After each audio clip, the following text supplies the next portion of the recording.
Hey boys and girls, let's go ahead and catch up with Junie B.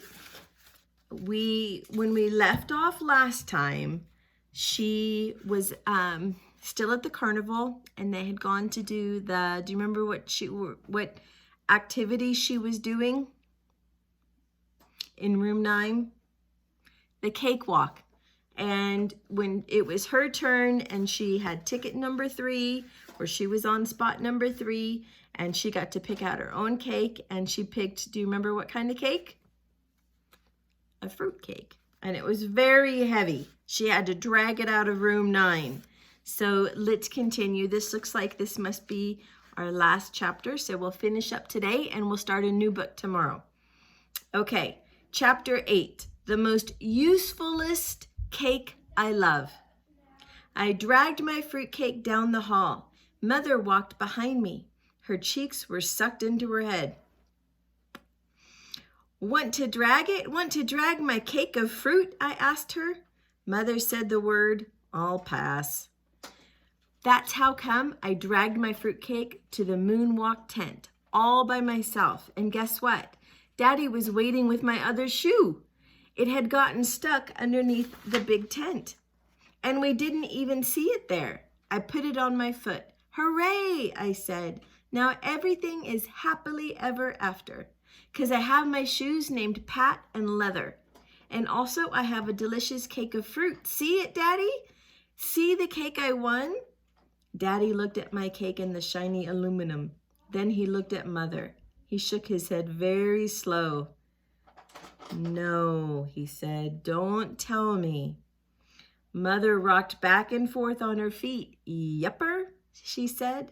Daddy closed his eyes. You mean she picked a fruitcake, said Mother. I jumped way high in the air again. Yeah, yay, a fruitcake. I picked a fruitcake, and now I would like to see what it looks like. Only I can't even lift this big guy off the ground. Daddy picked it up and set it on the table. I pulled off the aluminum foil. Then I just stared and stared at the thing. It was brownish and slickish, and there was slippery shine on the top. It got rotted, I said very quiet. She didn't look happy. Mother smiled a little bit. It's not rotten, Junie B, she said. That's just the way fruitcakes look. I looked a little closer. Yeah, only I don't even see any fruits on this gunky thing. Daddy pinched off a little piece for me to look at.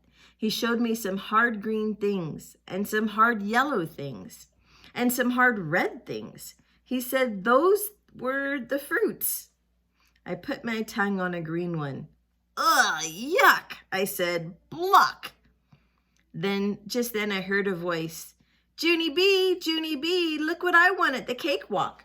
I turned around. It was my bestest friend, Lucille. She was running at me with a box of fluffy white cupcakes. They had beautiful yellow rainbow sprinkles on them. See them, Junie B? See how delicious they look, said Lucille. Yeah, so? I said. Lucille looked at the table where my cake was.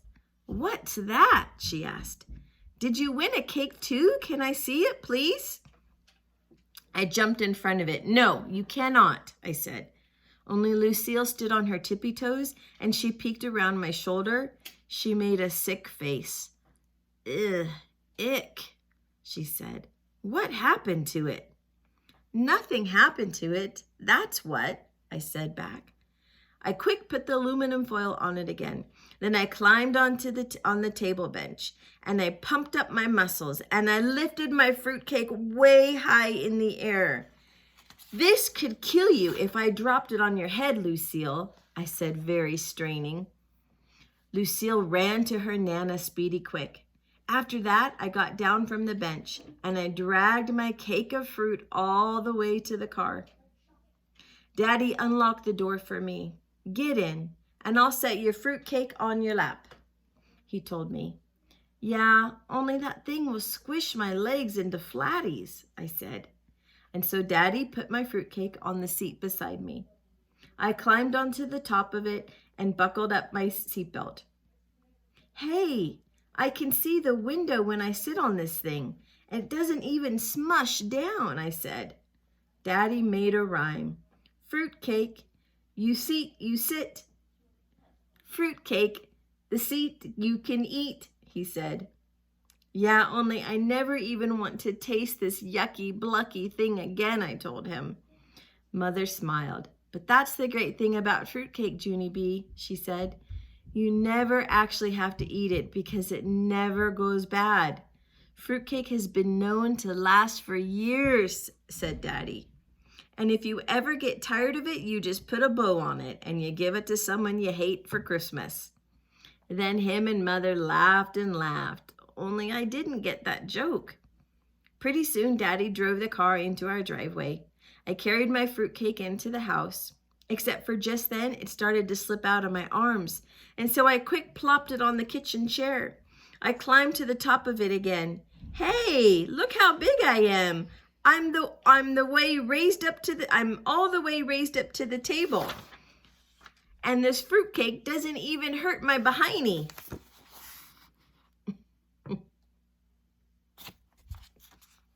I smiled very happy. This is the most usefulest cake I've ever heard of, I said. After that, Daddy carried my fruitcake into my room for me. He put it on my shelf. Then him and Mother tucked me into bed. I waited for the feet to walk away. Then I took my flashlight underneath my pillow and I shined it on my fruitcake. The aluminum foil sparkled in the dark. It was the most beautiful sight I ever saw. I smiled some more, 'cause I'm a lucky duck to win that special thing. And also, I appreciate my comb. And that is it. Bum, bum, bum. We did it. Did you like it? That was kind of funny. All right, we have a new book, and we'll start a new Junie B tomorrow, so stay tuned.